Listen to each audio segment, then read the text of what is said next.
Сваю радзіму ён называў Літвой, быў яе шчырым і адданым фанатам, а ў вершах заклікаў: «Хай жыве наша Літва, хай жывуць літвіны».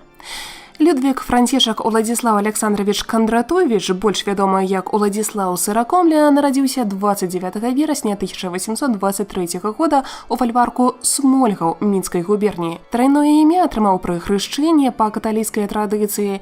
Яго бацькі, Александра і Вікторыя, належалі да небагатай, аднак старой і пачцівай шляхты. Юнака з маленства вучылі павазе да гісторыі роду. У дзённіку ён пісаў пра вядомых яму славутых сваякоў, а што да шляхецтва падкрэсліваў: «Зрэшты, а гэтая рэшта найважнейшая, я паходжу з сям'і бездакорна пачцівай, чым не кожны з паноў графаў і князёў можа пахваліцца. Няхай бы гэтая пачцівасць продкаў назаўсёды ў маіх грудзях асела і перайшла на маіх нашчадкаў». Бацька Сыракомля быў каморнікам, то бок займаўся землеўпарадкаваннем. Праз гэта сям'я часта мяняла месца жыхарства. Спачатку жылі ў Бабруйскім павеце, а потым на Случыне. У весну 1831 года Кондратовича пераязджаюць у вёску Кудзінавіча, цяпер Капыльскі раён. Хлапцу ішоў 8 год, яго рыхтавалі да павятовай школы пры дамініканскім кляштары ў Нясвіжы. Рыхтавалі добра. У 1833 годзе яго ўзялі адразу ў другі клас. Праз 25 гадоў ён напіша пра вучобу вершаваную гутарку «Школьныя часы. Новае апавяданне Яна Дымбарога». Праўда, школу тую неўзабаве закрылі праз рэакцыю расійскіх уладаў на паўстанне. Давучваўся юнак у Наваградку, там, дзе некалі вучыліся Адам Міцкевічы і Ян Чачот. Пасля 5 класаў хлопец вярнуўся да бацькоў. Ад яго чакалі дапамогі па гаспадарцы, але спраўляўся ён не вельмі. Заміналі летуценнасці і апантанасць кнігамі. Урэшце, бацька знайшоў яму больш дарэчную працу у Нясвіжскай канцылярыі кіраўніцтва радзівілаўскімі маёнткамі. Праца была нудная, аднак пашчасціла з начальствам. Яго кіраўнік Адольф Дабравольскі меў багатую бібліятэку і захапляўся літаратурай. Разам з сябрам Сыракомлі Янам Рыхтарам яны ўтрох праводзілі імправізацыі. Кожны мусіў напісаць на акрэсленую тэму верш. Як на сёння хлопцы ладзілі сапраўдныя паэтычныя батлы. І вось яшчэ ўдача. У начальніка Сыракомлі была вельмі прыгожая 16гадовая пляменніца Паўліна Мітрашэўская.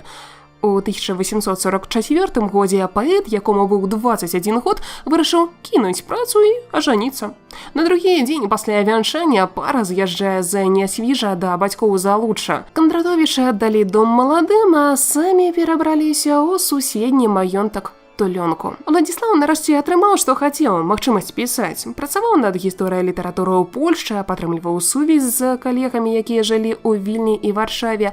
Асобныя з іх наведаваліся ў Залуча, карацей, жыццё насычанае. Аднак маладога паэта дапякала дваістасць жаданняў. З аднаго боку, Уладзіслаў хацеў мець уласную зямлю, а з іншага пераехаць у горад, дзе веравала жыццё. Рашэнне прыйшло знянацку. Адна за адной паўміралі 3 маленькія дачкі.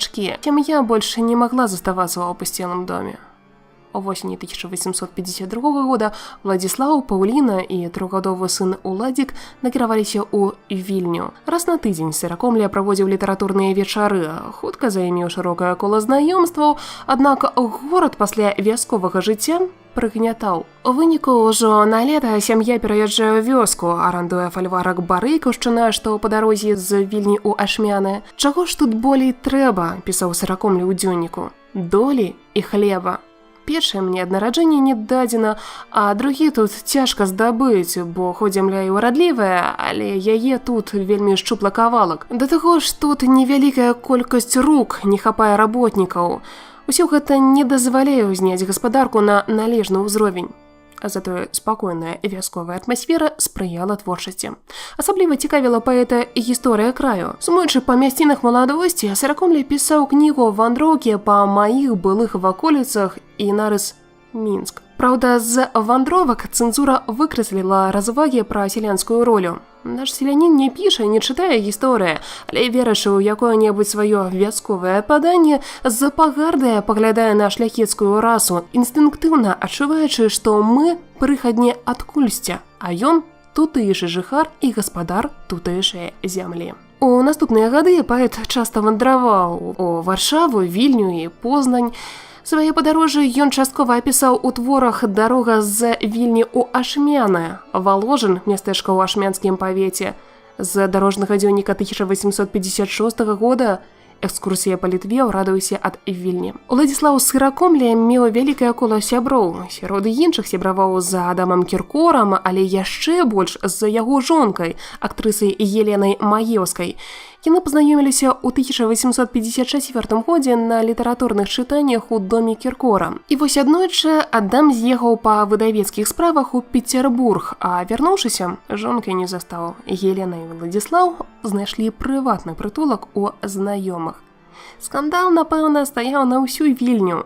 У выніку Маеўская разышлася з мужам і з'ехала ў Прусію, аднак працягвала ліставацца з Сыракомлем. Невядома, як перанесла ўсё гэта жонка паэта, а вось Адам і Уладзіслаў засталіся сябрамі. Романтычная гісторыя папсавала рэпутацыю паэта. У Вільні многія адвярнуліся ад Сыракомлі. У Мінску ж сябры паставіліся з разуменнем. Нават сабралі грошай, каб той выдаў паэму «Стэла Фарнарына», якраз пра каханне, што вымушанае прайсці праз многія перашкоды. Надалей лёс паэта не заладзіўся. У 1858 годзе на абедзе ў яго гонару у Познані Сыракомля выступіў з вершаваным тостам, у якім гучалі патрыятычныя матывы. Вечарам ён пайшоў у тэатр, каб паглядзець прэм'еру спектакля па сваёй п'есе «Хатка ў лесе». Пасля спектакля яго выклікалі на сцэну і засыпалі кветкамі. Гучалі патрыятычныя лозунгі. Хто ж ведаў, што ў той жа вечар у Петербург адаслалі адпаведныя данесенні, маўляў, дэмакрат, падазроны тып. За паэтам устанавілі тайны паліцэйскі нагляд. Паліцыя працавала, Сыракомля вандраваў і пісаў. У Мінску з поспехам прайшла прэм'ера спектакля па п'есе «Магната і сірата». З цяжкасцю атрымаў паэт у 1861 годзе пашпарт для паездкі ў Польшчу. Паспеў пабываць у Ломжы, Варшаве, а на зваротным шляху быў арыштаваны. Амаль месяц яго трымалі ў віленскай турме. У студзені 1862 года паэта адпусцілі, дазволіўшы да заканчэння следства жыць у фальварку з сям'ёй. Натуральна, пад наглядам паліцыі. Аднак пражыць атрымалася нядоўга. Сыракомлю забівалі сухоты. 15 верасня 1862 года Сыракомля, які лячыўся ў Вільні, памёр у доме нумар 3 па цяперашняй вуліцы Барбара Радзівіл. Яму было 39 гадоў. Хавалі паэта на віленскіх могілках роса. Мноства людзей праводзіла яго апошні шлях. Пахаванне ператварылася ў вялікую нацыянальна-патрыятычную маніфестацыю. Уладзіслаў Сыракомля пакінуў вялікую літаратурную спадчыну. Калі вы чулі песню «Когда я на почте служил ямщиком», то ведаеце, што ў ейнай аснове верш Сыракомлі «Паштальён» у вольным перакладзе Леаніда Трэфелева. Усе ж яго творы не змясціліся нават у 10 тамоў. Пісаў Сыракомля на польскай мове. Па-беларуску да нас дайшлі толькі 2 вершы «Добрыя весці» і «Ужо птушкі пяюць усюды». Іншыя згубіліся.